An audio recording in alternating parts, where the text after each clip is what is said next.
Saint-Esprit. Je vous salue Marie, pleine de grâce, le Seigneur est avec vous. Vous êtes bénie entre toutes les femmes, et Jésus, le fruit de vos entrailles, est béni. Sainte Marie, Mère de Dieu, priez pour nous pauvres pécheurs, maintenant et à l'heure de notre mort. Amen. Marie, Mère du Verbe, priez pour nous.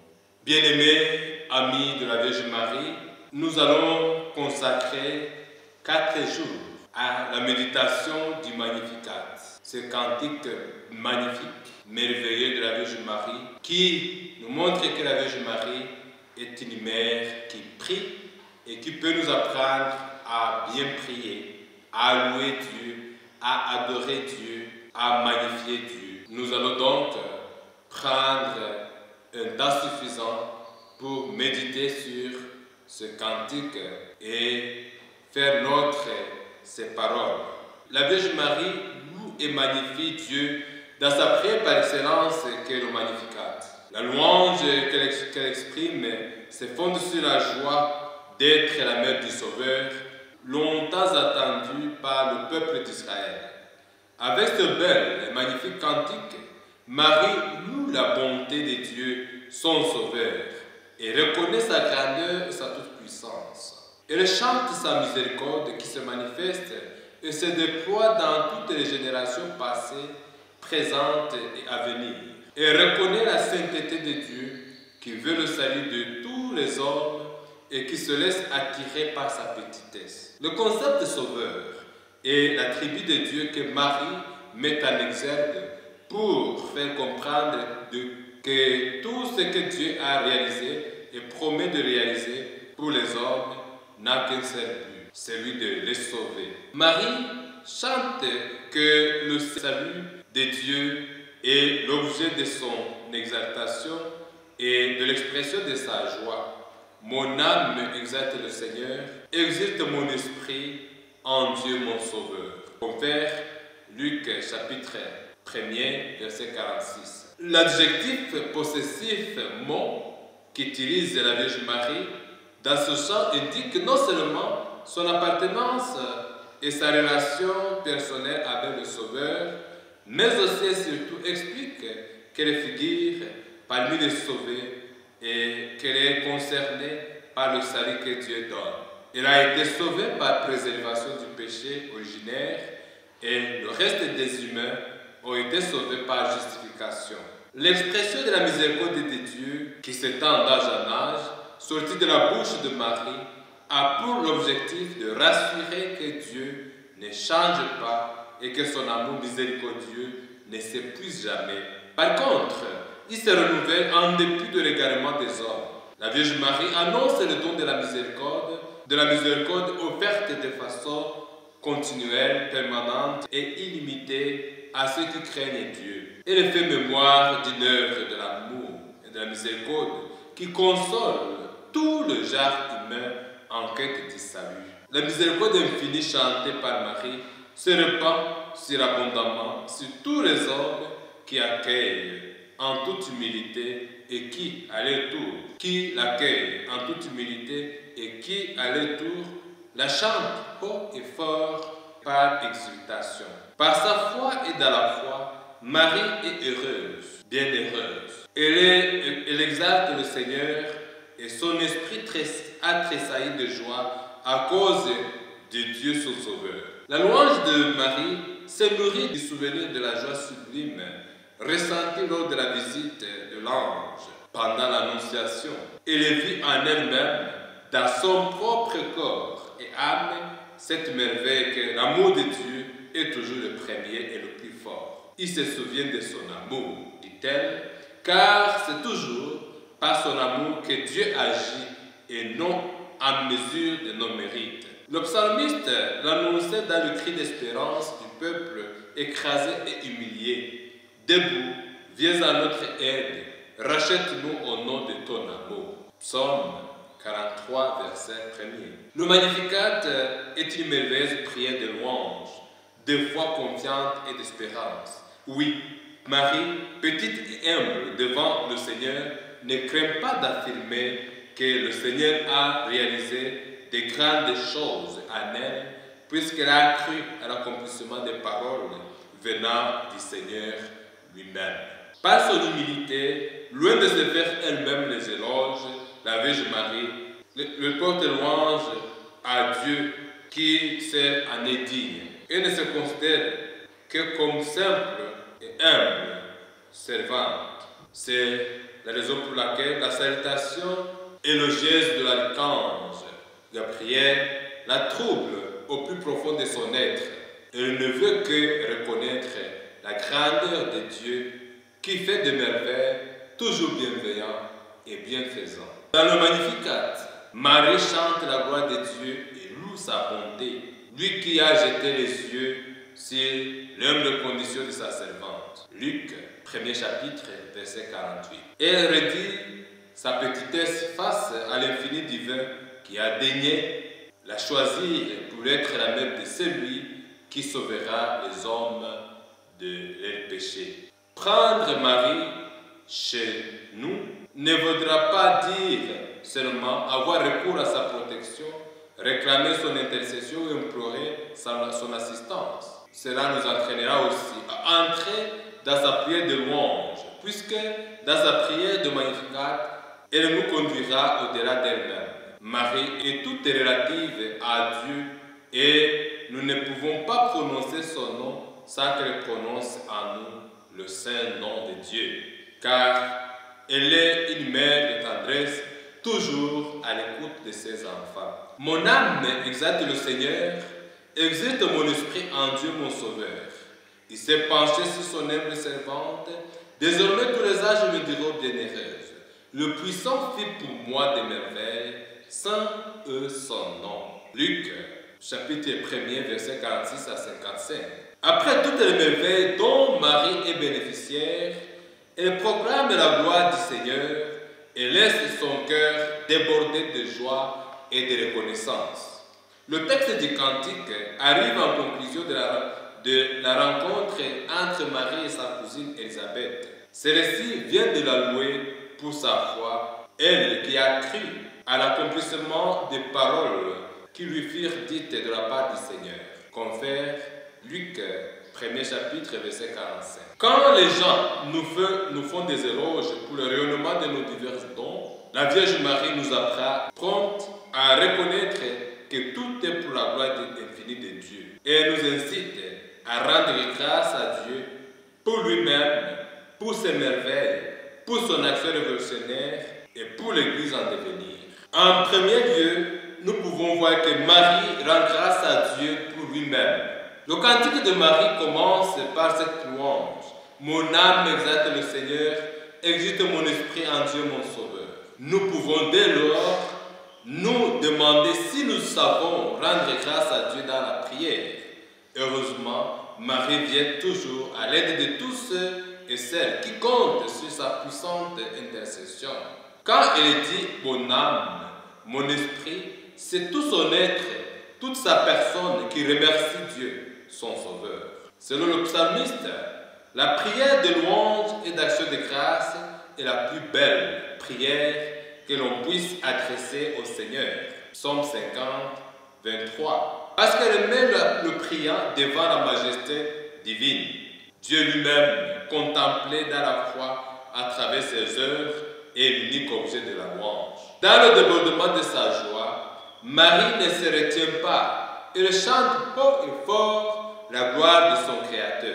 Exulter, c'est être transporté d'une joie extrême qu'on ne peut contenir ni dissimuler. L'exultation, c'est la joie à son paroxysme. Aucune joie plus grande ne pouvait lui être donnée. Tout son être exulte d'action de grâce envers Dieu, son Sauveur. Dieu est amour, il est joie. Dieu est en elle. La joie de la Vierge Marie se fonde sur le but de la venue du Sauveur sur la terre, qui est le salut des hommes. La gloire de Dieu a irradié le cœur de Marie au point de le faire tressaillir d'une joie inestimable. Elle a reconnu que Dieu seul est digne d'action de grâce et de magnificence. Elle est hypnotisée par le simple fait que Dieu a dû jeter son regard sur elle et la choisir parmi toutes les femmes.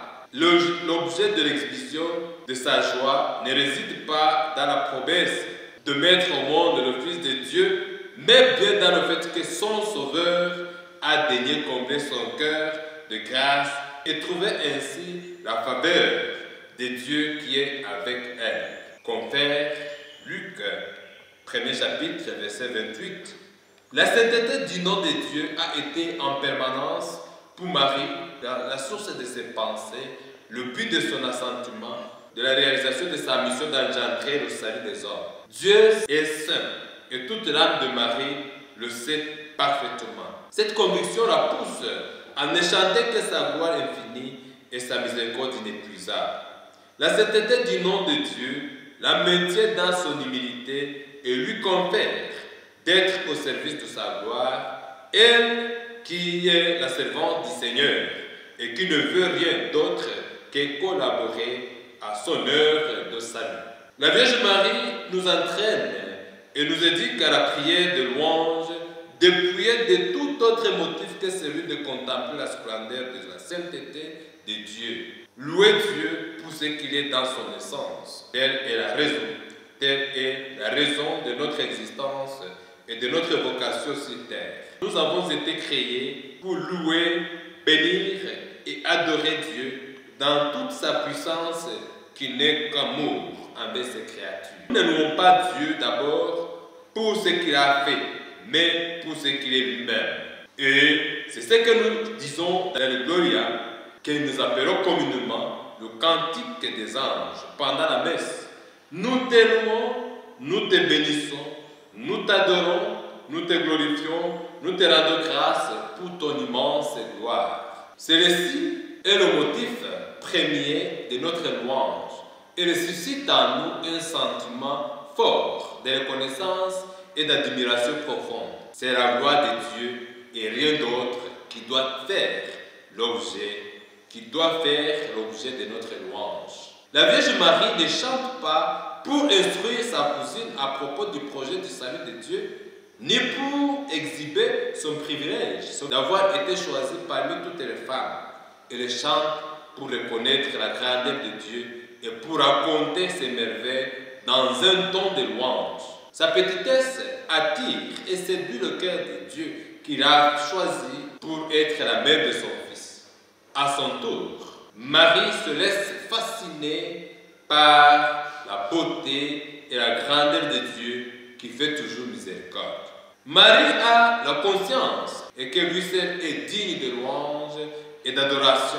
Dieu est et cela me suffit, disait Saint François d'Assise quand on lui parlait des difficultés de son ordre de naissance. Il a d'ailleurs laissé une magnifique prière à la fin de la règle pour ses frères. Tout puissant, très saint, très haut et souverain Dieu, nous te rendons grâce à cause de toi-même. La Vierge Marie nous fait comprendre que Dieu est bien la première raison de nous tourner vers lui, de le louer, adorer, célébrer et le magnifier. Louer Dieu créateur est notre service comme créature.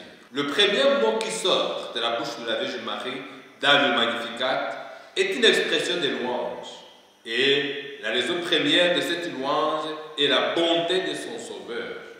C'est toujours doux et bénéfique de le louer, comme le dit le psalmiste, louer l'Éternel, car il est beau de célébrer notre Dieu, car il est doux, il est bienséant de le louer. Psaume 147, premier verset.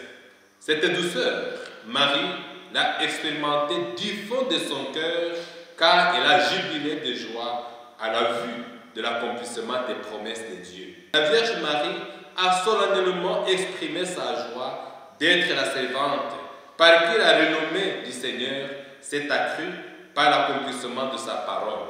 À lui seul, elle a décerné des éloges de grandeur, de majesté, d'honneur et de puissance. Par son cantique, elle a célébré le nom de Dieu et l'a exalté par des louanges. Elle a su ce qui est agréable et l'a fait avec un cœur plein de joie et d'allégresse.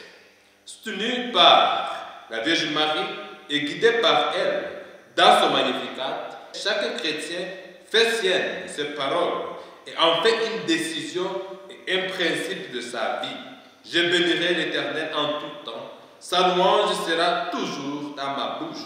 Que mon âme se glorifie en l'Éternel. Que le malheureux écoute et se réjouisse. Exaltez avec moi l'Éternel. Célébrons tous son nom. Psaume 34, premier verset jusqu'au 3e verset. Exalter le Sauveur avec Marie nous met toujours dans la nécessité et la joie de l'exalter avec les autres. C'est la raison pour laquelle l'Église a fait de Magnificat la prière de tous ses membres. Les religieux le chantent ensemble chaque soir et s'en approprient autant que faire se peut. Après le Pater et l'Ave Maria, le Magnificat est la prière la plus aimée, la plus récitée et chantée par nombreux chrétiens. On sait de la Vierge Marie qu'elle est l'inégalable adoratrice de Dieu. Par son attitude obéissante, elle nous entraîne à l'adoration. Par son humilité hors série, elle encourage ses enfants à s'agenouiller, se prosterner et à se reconnaître humble devant la majesté divine. Adorer Dieu, c'est lui offrir le respect, l'hommage et le placer à la première place dans la vie. Au diable qui le tentait dans le désert, Jésus répondit, il est écrit, tu adoreras le Seigneur ton Dieu, il le servira lui seul. Luc chapitre 4 verset 8. Dieu seul est digne de louange et d'adoration. C'est lui qui nous a fait et qui nous maintient dans la vie. Il est plein de magnificence. Magnifier Dieu, c'est le célébrer, le glorifier, reconnaître sa grandeur et rendre grâce son nom. Le Magnificat est une reconnaissance de la grandeur de Dieu. Quand nous magnifions Dieu, nous accroissons notre manière de l'apprendre. Nous accroissons notre manière de l'appréhender et de le comprendre. Nous cernons mieux des desseins bienveillants à notre égard et comme Jésus, nous faisons de sa volonté notre nourriture. Confère Jean 4, 34. En exaltant le nom de Dieu, à l'instar de la Vierge Marie, toute notre vie est transformée par sa présence et signée à sa personne. La Vierge Marie est l'excellente maîtresse dans le domaine de la prière des louanges. À nous d'apprendre d'elle comment louer et glorifier Dieu pour lui-même, le contempler et magnifier sa divinité. Celui qui magnifie Dieu ne se préoccupe plus de sa condition d'homme limité et pauvre. Il apprend désormais à se confier totalement à celui qui prend tout le contrôle de sa vie dans un excès de joie. Il ne cesse de chanter ainsi. Mon âme, l'Éternel, mon Dieu, tu es infiniment grand. Tu es revêtu d'éclat et de magnificence. Psaume 104, premier verset. Le fait que Dieu est, lui suffit amplement. À nous de comprendre que Dieu est et le reste doit nous suffire. Découvrir que Dieu est avec nous, que Dieu est celui qui est digne de louange, d'adoration et d'action de grâce nous permettra de grandir dans notre relation avec lui, toujours accompagné et soutenu par la Vierge Marie. En magnifiant Dieu, la Vierge Marie met en évidence la nécessité de le glorifier et de reconnaître la sainteté de son nom. Mêmement, en magnifiant et en célébrant le nom du Seigneur avec Marie, nous apprenons d'elle à nous approcher de lui, à reconnaître qu'il est notre Sauveur. La Vierge Marie nous apprend à redire sans cesse cette parole du prophète Isaïe. Éternel, tu es mon Dieu, je proclamerai ta grandeur, je célébrerai ton nom, car tu as accompli des merveilles. Isaïe, chapitre 25, premier verset. Il essaie de reconnaître toujours les merveilles de Dieu dans notre vie, en fait de le louer, en lui rendant grâce. Mais avant tout, nous devons reconnaître son essence. Dieu est et doit être l'objet de notre louange. Même tout ce qu'il nous a donné, si ça parvient à disparaître, nous allons continuer à louer Dieu. Nous ne louons pas Dieu parce qu'il nous donne, nous louons Dieu parce qu'il est pour nous, un Père qui nous aime. Bien-aimés, amis de la Vierge Marie, clôturons cette conférence avec un très bon poème de Sainte Thérèse de l'Enfant Jésus intitulé « Pourquoi je t'aime, ô Marie ». Oh, je voudrais chanter Marie, pourquoi je t'aime. Pourquoi ton nom si doux fait tressaillir mon cœur et pourquoi la pensée de ta grandeur suprême ne saurait à mon âme inspirer de frayeur. Si je te contemplais dans ta sublime gloire et surpassant l'éclat de tous les bienheureux que je suis ton enfant, je ne pourrais le croire. Ô Marie, devant toi, je baisserai les yeux. Il faut pour que l'enfant puisse chérir sa mère, qu'elle pleure avec lui, partage ses douleurs. Ô ma mère chérie, s'il arrive étrangère pour m'attirer à toi, que tu versas de pleurs. En méditant ta vie dans le Saint Évangile, j'ose te regarder et m'approcher de toi. Mais croire ton enfant ne m'est pas difficile, car je te vois mortel et souffrant comme moi.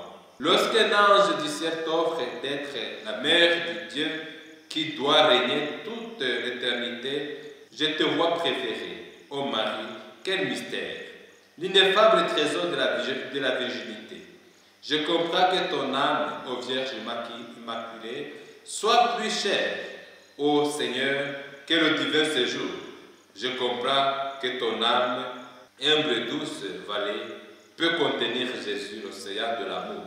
Oh, je t'aime Marie, te disant la servante, dis Dieu que tu ravis par ton humilité.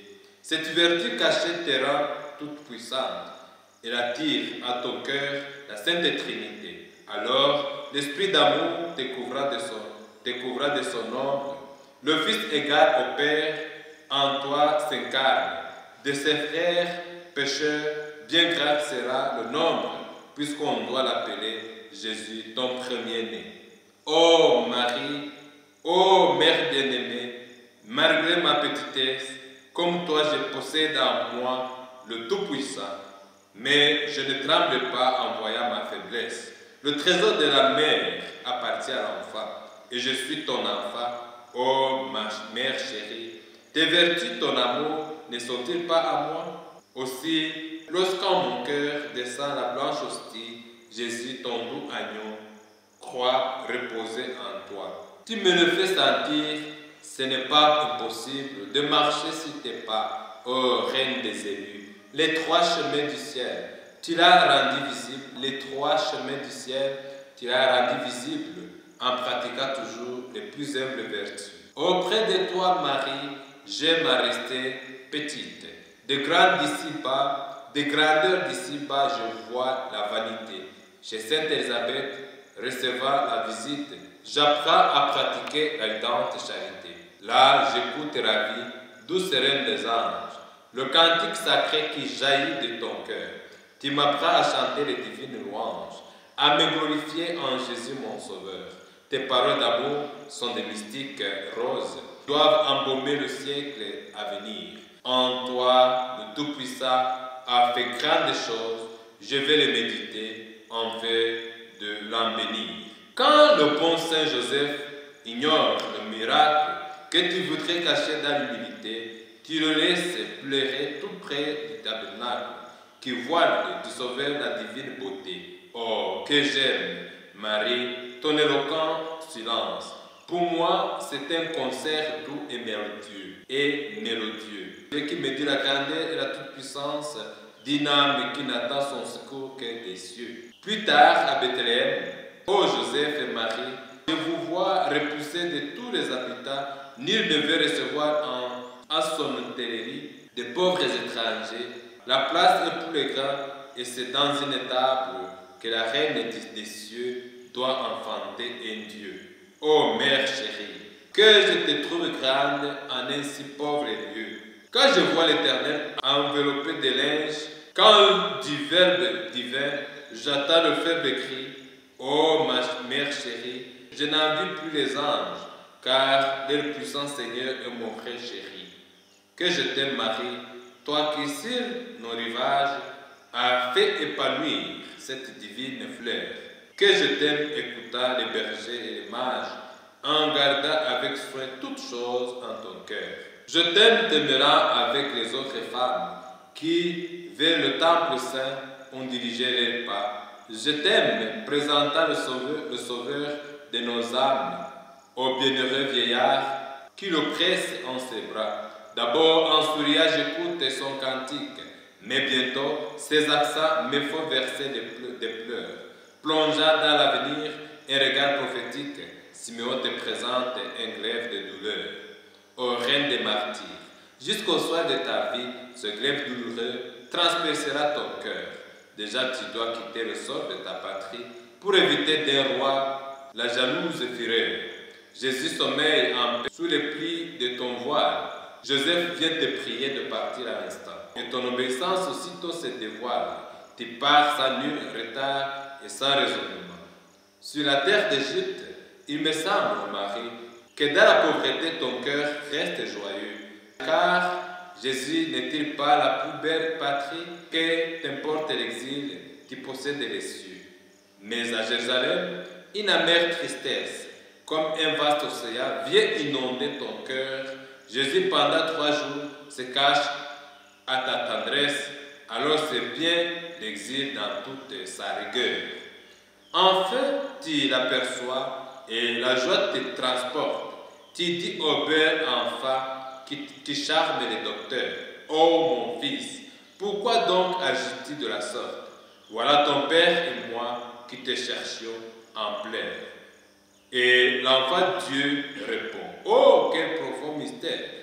À la mère chérie qui tend vers lui ses bras: pourquoi me cherchez-vous? Aux œuvres de mon père et que je m'emploie, ne le savez-vous pas? L'évangile m'apprend que, croissant en sagesse, à Joseph, à Marie, Jésus reste soumis. Et mon cœur me révèle avec quelle tendresse il obéit toujours à ses parents chéris. Maintenant, je comprends le mystère du temple, les paroles cachées de mon aimable roi. Mère, ton doux enfant veut que tu sois l'exemple de l'âme qui le cherche à la nuit de la foi. Puisque le roi des cieux a voulu que sa mère soit plongée dans la nuit, dans l'angoisse du cœur, Marie, c'est donc un bien de souffrir sur la terre. Oui, souffrir en aimant, c'est le plus pur bonheur. Ce qu'il m'a donné Jésus peut le reprendre. Dis-lui de ne jamais se gêner avec moi. Il peut bien se cacher. Je consens à l'attendre jusqu'au jour sans coucha où s'éteindra ma foi. Je sais qu'à Nazareth, mère pleine de grâce, tu vis très pauvrement, ne voulant rien de plus, point de ravissement, de miracles, d'extase, n'embellissent ta vie au règne des élus. Le nombre des petits est bien grand sur la terre. Ils peuvent, sans trembler vers toi, lever les yeux. C'est pas la voie commune, incomparable mère, qui te plaît de marcher pour les guider aux cieux. En attendant le ciel, ô ma mère chérie, je vais vivre avec toi, te suivre chaque jour. Mère, en te contemplant, je me plonge ravi, découvrant dans ton cœur des abîmes d'amour. Ton regard maternel bannit toutes les craintes, il m'apprend à jouir. Au lieu de mépriser les joies pures et saintes, tu veux les partager, tu daignes les bénir. Des époux de Cana voyant l'inquiétude qu'ils ne peuvent cacher, car il manque de vin, au Sauveur, tu le dis dans ta sollicitude, en espérant le secours de son pouvoir divin. Jésus semble d'abord repousser ta prière. Qu'importe, répond-il, femme, à vous et moi. Mais au fond de son cœur, il te donne sa mère et son premier miracle. Mais au fond de son cœur, il te donne sa mère et son premier miracle, il opère pour toi. Un jour, que les pécheurs écoutent la doctrine de celui qui voudrait au ciel recevoir et te trouve avec eux, Marie, sur la colline. Quelqu'un dit à Jésus que tu voudrais le voir. Alors ton divin Fils, devant la foule entière, de son amour pour nous, montre l'immensité. Il dit: quel est mon frère et ma sœur et ma mère? Si ce n'est pas celui-là qui fait ma volonté. Ô Vierge Immaculée, de mère la plus tendre, en écoutant Jésus, tu ne t'attristes pas, te réjouis qu'il nous fasse comprendre que notre âme devient sa famille ici-bas. Oui, tu te réjouis qu'il nous donne sa vie, les trésors infinis de sa divinité. Comment ne pas t'aimer, ô ma mère chérie, en voyant tant d'amour et tant d'humilité. Tu nous aimes, Marie, comme Jésus nous aime, et tu consacres pour nous à t'éloigner de lui. Aimer, c'est tout donner et se donner soi-même. Tu voulais le prouver en restant notre appui. Le Sauveur connaissait ton immense tendresse, il savait les secrets de ton cœur maternel. Refuge des pécheurs, c'est à toi qu'il nous laisse, car il quitte la croix pour nous attendre au ciel. Marie, tu m'apparais au sommet du calvaire, debout près de la croix, comme un prêtre à l'autel, offrant pour apaiser la justice du Père, ton bien-aimé Jésus, le doux Emmanuel. Un prophète l'a dit, ô Mère désolée, il n'est pas de douleur semblable à ta douleur, ô Reine des martyrs. En restant exilé, tu prodigues pour nous tout le sang de ton cœur. La maison de Saint Jean devient ton seul asile. Le fils de Zébédée doit remplacer Jésus. C'est le dernier détail que donne l'évangile. De la reine que donne l'évangile de la reine des cieux, il ne parle plus. Mais son profond silence, ô ma mère chérie, ne révèle-t-il pas que le Verbe éternel veut lui-même chanter les secrets de ta vie pour charmer tes enfants, tous les élus du ciel? Bientôt, je l'entendrai, cette douce harmonie, bientôt dans le beau ciel, je vais aller te voir. Toi qui viens me sourire au matin de ma vie, viens me sourire encore, Mère, voici le soir. Je ne crains plus l'éclat de ta gloire suprême. Avec toi, j'ai souffert et je vais maintenant chanter sur tes genoux, Marie, pourquoi je t'aime, et redire à jamais que je suis ton enfant. Gloire au Père, au Fils, au Saint-Esprit, au Dieu qui est, qui était, qui vient, pour les siècles des siècles. Amen. Ô Marie conçue sans péché, priez pour nous qui avons recours à vous. Sainte Thérèse de l'Enfant Jésus, prie pour nous. Au nom du Père et du Fils et du Saint-Esprit. Amen.